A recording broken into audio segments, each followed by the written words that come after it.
So I realized I never actually made a full Balisong breakdown of the Hazetac Carlo. The Hazetac Carlo is a Balisong that is really long. Here's a machine-wise Sarin. As you can see, the Carlo is actually a little longer.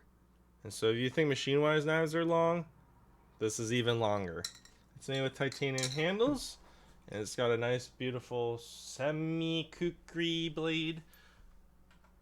It clocks in at 4.44 ounces according to my scale today. I also have this special edition Carlo, which I will weigh, and that one is 4.30 ounces. I also wanted to mention that one thing I didn't notice is that these chamfers, some of them aren't exactly smoothed out. So they were milled, and then there's like this rough texture that you can kind of see from the face milling, and that wasn't like re-ground down. So that's like a little bit of a bummer because I wish it was just, smoothed out. But let's talk about the standard Carlo. The standard Carlo, for the most part, only comes in this one version because this one there's only two of in the world. I have a whole video dedicated to this. It's got some face milling with 3 holes up here and this long line down here, and some more 3 holes down here. Personally, I find that this groove on here on the Carlo and on the DMC is not exactly my favorite, but it's certainly not bad enough to detract. The Carlo also fans very neutrally. And so despite it being like 4.5 ounces, it actually feels very agile because, oopsies, hello, because it's very evenly distributed weight. I find that the Carlo is a really fun flipper, and I mean it's a Hazetac knife, so it's got really good tune, it's got good durability. I do find that because it's so long that obviously certain things are a little awkward at times because there's just so much length to the handles. But having someone, if you flip the machine-wise knife, whether it's a Prisma Pro or Prisma V1 or anything else really of their shit. Anything else of theirs really, the Carlo shouldn't really be a big issue. Personally, I really enjoy the Carlo. I think it flips really well. I know that there's a variant that has a speed channel, but for the most part, Carlos don't really have a ton of variants like the Devil does. The Devil has like 8 million variants. And the DMC, I think for the most part, doesn't really have too many variances, but they do have different blade shapes. And so, like, I've seen the DMC with a kukri, I've seen a DMC with a Japanese tanto and an American tanto. The Carlo, for the most part, only has this. And I do believe that they're making a new version. But I've also had a Hazetac rant where basically I'm saying, you're saying that this knife isn't selling, but you're not selling this knife. If you're interested in a Carlo, they're not currently on the market. You need to be able to find one secondhand. And currently, as far as I can tell, I'm the only one selling this. And I'm selling this because as much as I like it, and I think is actually even a better flipper than this is so cool, and it's limited edition. There's only fucking 2 of them, and I, as a collector, I'm like, hell yeah. And so while I think that this is a better flipper, and it's a fantastic flipper in my opinion, buy my fucking knife because no one else is selling it. Certainly not Hazetac. Watch my Hazetac rant if you want to see why I'm so wound up about this. Anyways, Carlo also does have some jimping in this Hazetac style where there's like a few lines and then the center ridge. I find that the jimping is fine. It's not like amazing, but it's more than no jimping. Because the Carlo is so long though, I wish there was more jimping kind of like up the length of it, but it's really not that big of a deal personally.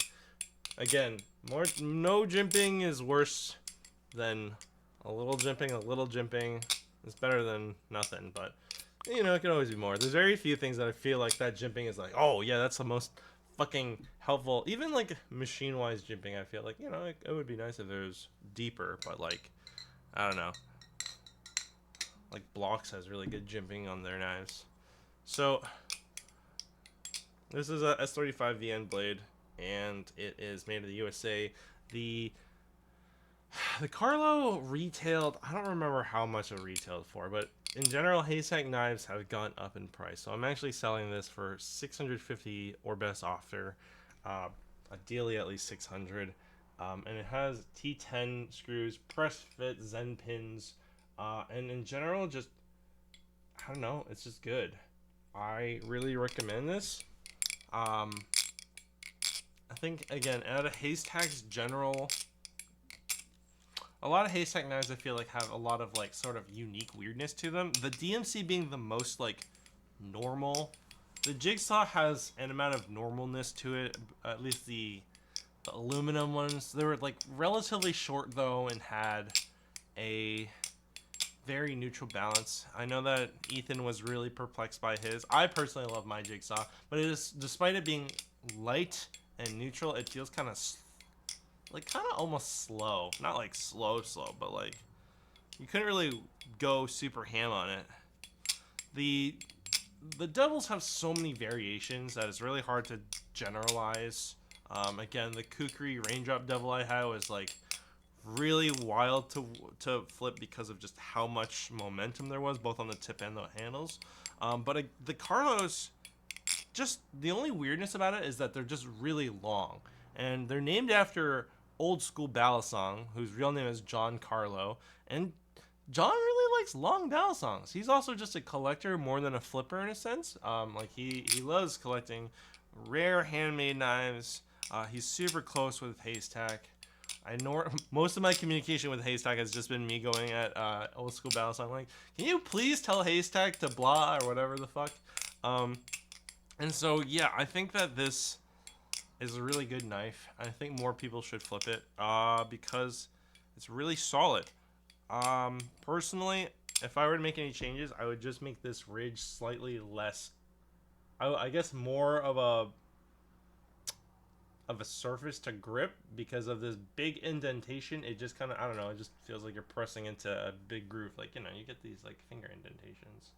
So yeah, and the version 2 that I've seen of the Carlo, it's quite different looking. It honestly just looks like a different knife, but in a similar Carlo dimension. And I'm just like, why even call it the same thing if they don't look the same? It's not like the Mako has had different variations, like the sandwich versions versus the channel versions, but they all have the signature shark face, you know? The Benchmades, whenever they had a different blade shape, it was a different number, you know? Like the 42 and the 43, they have the same handles but different blade shape. So, I don't know. Personally, I just think that if you're going to make a new version of the Carlo, call it something else. Just be like, woo, cool new product. I don't know. And just keep making the original Carlos too. So, yeah. I don't really know what else to say except that long, neutral, surprisingly agile for its weight. Buy my Carlo. If you're interested, fucking DM me on Instagram at Chelwong Audio. Anyways, this is the Carlo. I think it's fantastic, and the only reason why I'm selling it is to pay for the other one. So, like this video, check out my other videos on the Raindrop Devil, the DMC, my Jigsaw videos. I think I've made a video on basically every Haystack knife that's come through my hands. And, you know, especially this one, the special edition Virgil Carlo, which is really sweet. I just wish it didn't have such rough chamfers due to the face milling. It's such a shame. It's such a minor thing, but it could have made a world of difference. Anyways, subscribe for any future updates. I do daily uploads, and happy flipping!